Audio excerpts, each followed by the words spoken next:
Hey everyone, I'm going to do one of these wrap ups every so often and maybe just do like a short video every once in a while to be able to get this a little bit more active in terms of IGTV. I've always wanted to do this. I'm looking forward to do this, and this video will also come out on my YouTube channel as well, just so you are aware of that. I'll put all the information on here. I'll also put it on my YouTube channel as well. Let's start out with what happened the past couple of days. Bayern Munich advancing, a bit troublesome as they struggled against an Olympiacos side that always tends to be a tough team, but maybe not a team that's going to overwhelm you when it comes to, I guess, the overall play that they have. They have certain drop-offs. When they're inspired, maybe it's just not enough. Juventus going and having to win it at the death on the road in Moscow against a very tough Lokomotiv side, but still, again, not enough. Juventus, of course, able to pull things out. Cristiano Ronaldo, it's sad for him. I feel bad for him because puts a free kick and it almost ends up scoring, but of course it gets taken away and given credit to someone else. What else? Atletico Madrid, and Diego Simeone talked about it. The team just didn't look 100% against Bayer Leverkusen. Not a big deal. Of course, they were able to establish a bit of a distance between them and Leverkusen. And also, if you look at what Lokomotiv has been able to do, of course, that distance with the Colchoneros also significant with 2 rounds to go. Most likely, they'll end up in second place. Now, that ends up looking a bit tough as you start looking at the standings. And I'll put them up right here real quick in terms of Champions League positions. If right now the knockout stage were to begin, you start looking at Atletico Madrid facing teams like Manchester City, like Bayern Munich, like Paris Saint-Germain, Juventus, Liverpool, Leipzig, Ajax. Those would be the teams that they would be facing. So there's a full complement of legally, except for Barcelona, of course, in Group F, who are currently leading with 8 points. They find themselves in quite the situation there, as they have a very, very tough out in whatever, whoever they end up getting. But as of right now, those would be the teams that they would be facing next. And of course, they have Barcelona in a couple of days in La Liga. So for them, that's going to be a very difficult situation. Overall, you start looking at the matches in the past few days, and again, you start looking at Barcelona, man. That's brutal how they played. And I was talking to my editor the other day during the match. My editor at Diario Sport, Xavi Ortuño. Hello, Xavi. Hola, ¿cómo te va? And it was bad. It was bad. And I don't know how much longer that team can go with Ernesto Valverde. Now, we get into the Ernesto Valverde, and I think that would be another video for another time.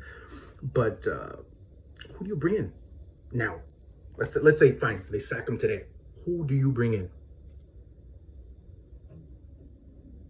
Do you bring in Marcelo Gallardo's not coming anytime soon. If he does, he probably would come December at the earliest. You start looking at Ronald Koeman. He's not going to be coming until, let's say, June, after the Euros, or what is it? Yeah, like July, I guess you would say. He would not be coming until then. What do you do?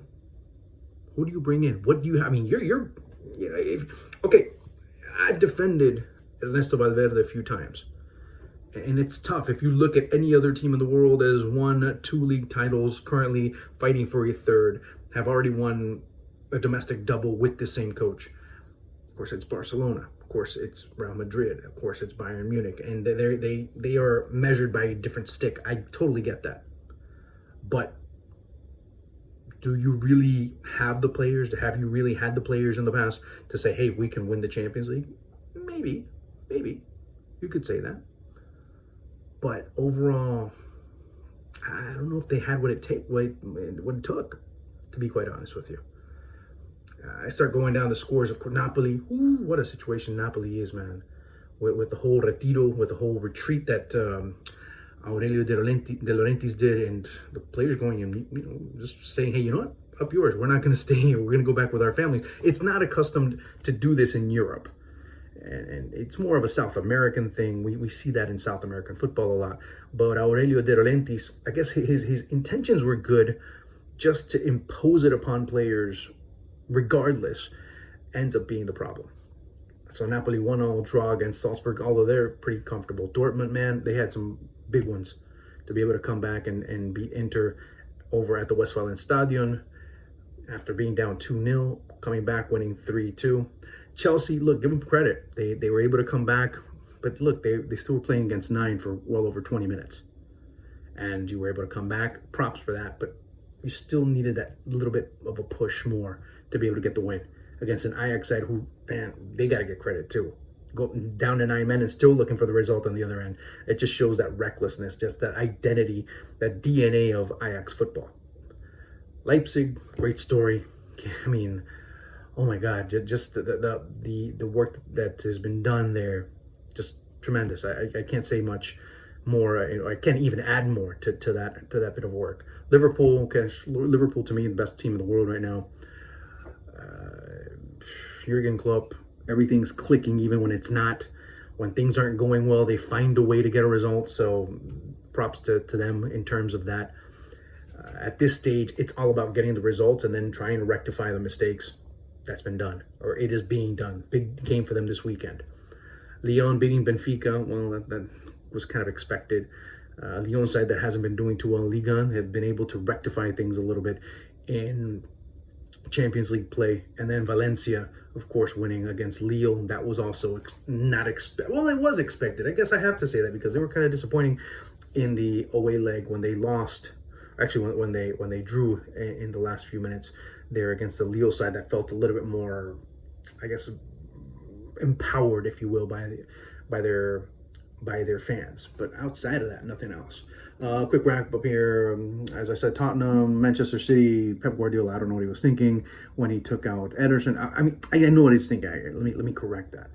He had a more precautionary measure. Never did in his mind did he imagine that Claudio Bravo was going to end up getting sent off, and then you're with Kyle Walker. But still, what was it, like 2 or 3 shots that Kyle Walker had to deal with in the entire time he was in goal? So that shows you a bit of the defensive stability that Manchester City can have in certain situations. The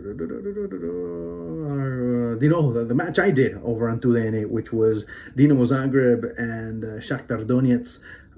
Unbelievable how that match ended. It was 83rd minute, if I'm not mistaken, and Dinamo Zagreb were up 3-1 at that point. Looked like the match was done and dusted. But they started celebrating a little bit too early. And in stoppage time, Junior Moraes comes in and scores the header, and then the penalty. Oh my God. If you see this penalty, ladies and gentlemen, because at first it was thought that it was Tyson that ended up getting tripped in the area, but when you look, Piatov gets a tremendous elbow right smack dab in the face, 97th minute of play, and he goes to head the ball.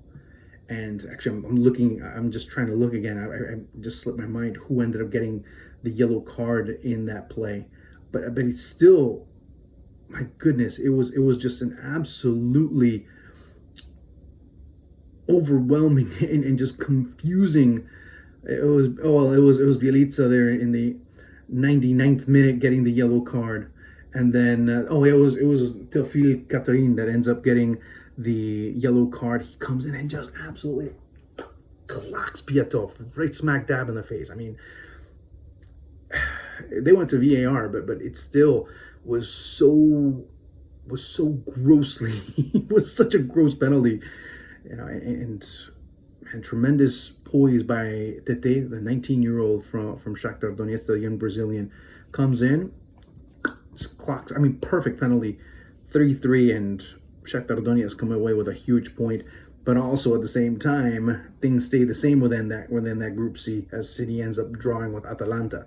So it ends up being a good finish, a decent finish, although City with a win pretty much clinches the top spot in that group. So that's pretty much it. Tomorrow, by the way, mañana, I will have a doubleheader in terms of, not Champions League, but Europa League. I will be on TUDN doing the matches between The first one, hold on, I have to have it written right here. I just actually went blank a second ago, so bear with me. The first one I will be doing starting at 12:55, and it's Krasnodar and Trabzonspor, so that'll be a good one. As, of course, the return leg was in favor of Krasnodar. They're able to win 2-0 on the road, and Trabzonspor are in big trouble right now. But looking at the second match, it will be Wolfsberger, the Austrian side, I guess the minnows, if you will, going up against Başakşehir, who was another minnow side who was the surprise team of the Turkish league, and they duked it out pretty well in the first leg just a couple of weeks ago. So looking forward to that one in Europa League play. So I'll have that, and I'll have much more. Check out my Instagram stories. I'll have all types of information there.